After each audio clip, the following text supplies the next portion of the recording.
അസ്സലാമലൈക്കും. ഇന്നത്തേത് ഒരു കിടിലൻ റെസിപ്പിയാണ്.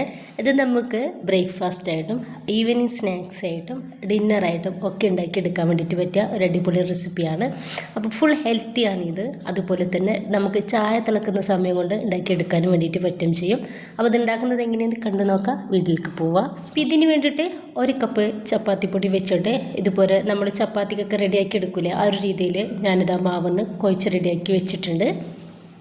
ഇനിയിപ്പോൾ മീഡിയം സൈസുള്ളൊരു സവാള ചെറുതാക്കിയിട്ട് കട്ടാക്കിയിട്ട് ഈ ഒരു നീളങ്ങത്തിൽ കട്ട് ചെയ്ത് എടുത്തിട്ടുള്ളതാണ്. ഇതിലോട്ട് ആവശ്യത്തിനുള്ള ഉപ്പ് നമുക്കൊന്ന് ചേർത്ത് കൊടുക്കാം. എരിവിന് ആവശ്യമായിട്ടുള്ള 1 ടീസ്പൂൺ മുളക് പൊടിയും അതുപോലെ തന്നെ ഒരു 1/2 ടീസ്പൂൺ ഗരം മസാല പൗഡറും 1 ടീസ്പൂൺ മല്ലിപ്പൊടിയും ചേർക്കുന്നുണ്ട്. ഇനിയിപ്പോൾ ഞാൻ കുറച്ചധികം തന്നെ മല്ലിയുടെ ഇല ചെറുതാക്കിയിട്ട് കട്ടാക്കി എടുത്തതും ഇതിലേക്ക് ചേർക്കുന്നുണ്ട്. ഈ ഒരു സമയത്ത് നിങ്ങളുടെ കയ്യിൽ ചിക്കൻ മസാല ഉണ്ടെങ്കിൽ അത് കൂടി ചേർക്കാവുന്നതാണ്. ഇനിയിപ്പോൾ ഞാൻ ചെറിയൊരു കഷ്ണം ഇഞ്ചി പൊടിയായിട്ട് അരിഞ്ഞതും ഇതിലേക്ക് ചേർക്കുന്നുണ്ട്. ഇനിയിപ്പോൾ ഇതെല്ലാം കൂടി കൈവച്ചിട്ട് നമുക്ക് നന്നായിട്ടൊന്ന് മിക്സ് ആക്കി എടുക്കാം.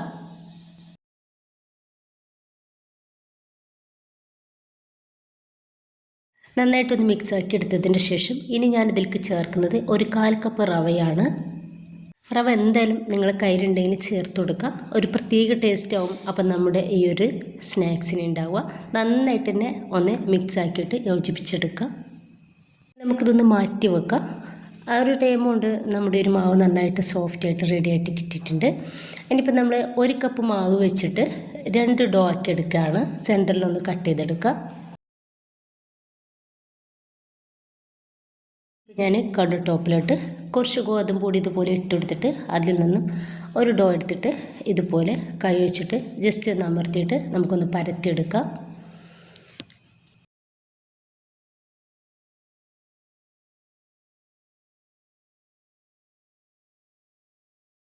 നമ്മൾ ചപ്പാത്തിക്ക് റെഡിയാക്കി എടുക്കുന്നതിനായിട്ടും കുറച്ചും കൂടി ഒരു തിക്നെസ്സിൽ വേണം നമ്മളിതൊന്ന് പരത്തിയെടുക്കാൻ വേണ്ടിയിട്ട്. ഇപ്പം ഞാനിതാ ഒരു രീതിയിൽ ഇതൊന്ന് പരത്തിയെടുത്തിട്ടുണ്ട്.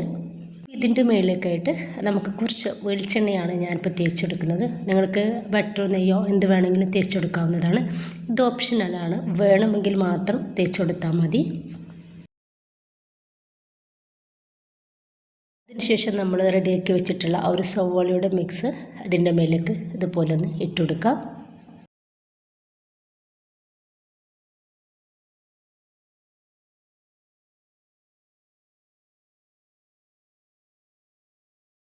കൈ വെച്ചിട്ട് നമുക്ക് നന്നായിട്ട് ഇതുപോലെ ഒന്ന് ഡിപ്പാക്കി കൊടുക്കാം.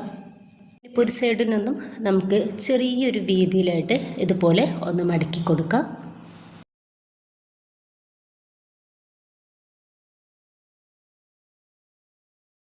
അതിൻ്റെ ശേഷം ഇതിൻ്റെ സെൻറ്ററിലായിട്ട് ഇതുപോലെ നമുക്കൊന്ന് കട്ട് ചെയ്ത് കൊടുക്കാം. ഇനിയിപ്പോൾ നമുക്ക് ഇതുപോലെ 2-3 റോൾ ചെയ്തെടുക്കാം. അപ്പോൾ ഞാൻ 1 കപ്പ് ഗോതമ്പ് പൊടിയിൽ 4 പൊറോട്ടയാണ് ചെയ്തെടുക്കുന്നത്. ഈ രീതിയിൽ നമുക്കെല്ലതും ഒന്ന് റെഡിയാക്കി എടുക്കാം. ഇനി നമുക്കിതൊന്ന് പരത്തിയെടുക്കാം. കണ്ണു ടോപ്പിലേക്ക് കുറച്ച് ഗോതമ്പ് പൊടി ഇട്ടെടുത്തിട്ട് ഇതുപോലെ ഒന്ന് പരത്തിയെടുക്കാവുന്നതാണ്. നന്നായിട്ട് ചൂടായിട്ടുള്ള പാനിലോട്ട് നമുക്കിത് കുറച്ച് വെളിച്ചെണ്ണ ഇതുപോലെ തേച്ചെടുക്കാം. ഇനിയിപ്പോൾ ഇതിലോട്ട് നമ്മുടെ ഈ ഓണിയൻ പൊറോട്ട ഇട്ട് കൊടുക്കുക. ചെറിയ തിക്നെസ്സിൽ ഇരിക്കുന്നത് കൊണ്ടിട്ട് തന്നെ മീഡിയം ടു ലോ ഫ്ലെയിമിൽ ഇട്ടിട്ട് വേണം നമ്മളിതൊന്ന് റെഡിയാക്കി എടുക്കാൻ വേണ്ടിയിട്ട്. നമ്മളിതിൽ ആകെ കുറച്ചൊരു സമയം കൂടുതൽ എടുക്കുന്നുണ്ടെങ്കിൽ ഈ ഒരു ചുട്ടെടുക്കുന്ന സമയത്ത് മാത്രമാണ്. ബാക്കിയൊക്കെ ഫുള്ളായിട്ട് നമുക്ക് ഈസിയാണ് ഇത് ചെയ്യാൻ വേണ്ടിയിട്ട്. 2 സൈഡിലും ഇതുപോലെ എണ്ണ ഒന്ന് തേച്ചെടുത്തിട്ട് നമുക്കിതൊന്ന് റെഡിയാക്കി എടുക്കാവുന്നതാണ്.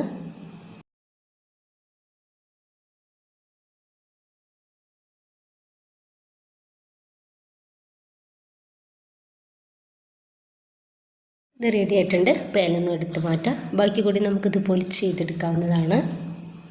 നല്ല ടേസ്റ്റി ആയിട്ടുള്ള ഒരു ഓണിയൻ പൊറോട്ടയാണിത്. അപ്പോൾ എല്ലാവരും ഉണ്ടാക്കി നോക്കുക. കുട്ടികളൊക്കെ സ്കൂളിലിട്ട് വരുന്ന സമയത്ത് നമുക്ക് വെറൈറ്റി ആയിട്ട് ചെയ്തെടുക്കാവുന്നതേ ഉള്ളൂ. നിങ്ങളുടെ അഭിപ്രായങ്ങൾ അറിയിക്കുക. ഇഷ്ടമായിട്ടെങ്കിൽ സപ്പോർട്ട് ഉണ്ടാവുക. ഇൻഷാ അല്ലാഹ്. ഓക്കെ.